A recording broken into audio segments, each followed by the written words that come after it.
Hello everyone, welcome back to my channel. তো guys, এখন আমি রান্না করছি আমার ভীষণ পছন্দের একটা মাছ, লোটে মাছ। তো লোটে মাছ তোমরা কে কে পছন্দ করো কমেন্ট করে জানিও। অনেকে কিন্তু ভালো লাগে না, যেহেতু মাছটা প্রচুর নরম। তো আমার তো ভীষণ প্রিয়। ঠিক আছে, এই দেখো, এই যে লোটে মাছ আমি একা খাবো, মাম্মার ওর বাবা খাবে না। তো চলো, আমি কীভাবে রান্না করি তোমাদের সঙ্গে শেয়ার করব। আমি খুব ভালো রান্না করতে পারি না, যেমনটা পারি তেমনটাই শেয়ার করব। এই মাছটা আমি এরকম রাখারই চেষ্টা করব, গোটা গোটা, জানি না কি হবে, থাকবে কি না। আর দেখো, মাছটা রান্না করার জন্য আমি মশলা নিয়েছি, পেঁয়াজ কুচানো নিয়েছি, কাঁচা লঙ্কা, আদা বাটা রয়েছে, জিরে বাটা রয়েছে, আর রয়েছে রসুন বাটা। কড়াইতে তেল দিয়ে দিয়েছি, তেল গরম হয়ে গেছে, আমি তারপর দিয়ে দিয়েছি গোটা জিরে। এখন আমি পেঁয়াজটা ভেজে নেব।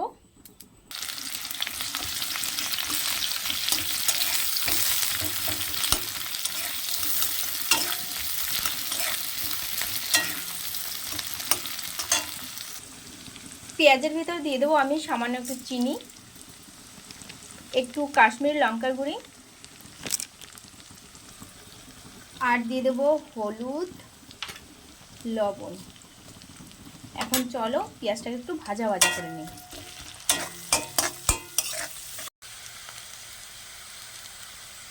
ভাজা ভাজা হয়ে গেছে, এখন আমি বাদ বাকি মশলাগুলো দিয়ে দেবো, আর দিয়ে দেবো সামান্য একটু জল। বন্ধুরা, এখন আমি এই মাছগুলো দিয়ে দেবো।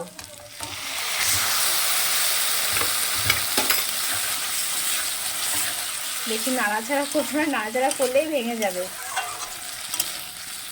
চলো পুরো রান্নাটা হয়ে যাক, তারপর তোমাদের দেখাচ্ছি। আমি কিন্তু মাছের জল দেবো না, লোটে মাছে দেখবে জল বেরোয় আরও ঢেকে দিলে পরে। তো এখন আমি ঢাকা দিয়ে দেবো।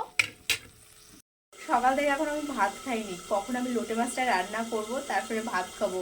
লোটে মাছ আমি এতটাই ভালো খাই।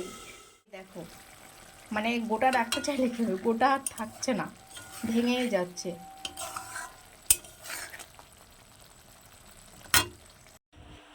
তো গাইস, খেতে বসে গেছি। এই দেখো লোটে মাছের তরকারি, আর থালায় ভাতও নিয়ে নিয়েছি, মাম্মাকে খাওয়ানো হয়ে গেছে, এখন আমি খাবো।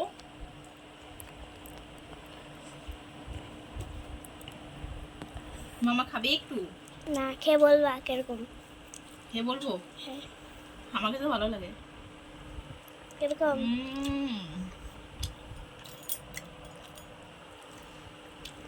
একদম সেই। তোমার লোটে মাছ ভালো লাগে? এর মধ্যে ধনেপাতা দিলে বেশি ভালো লাগে। মাছটা মাছটা বেশি ভালো লাগে, তাই না? একটু খেয়ে দেখ।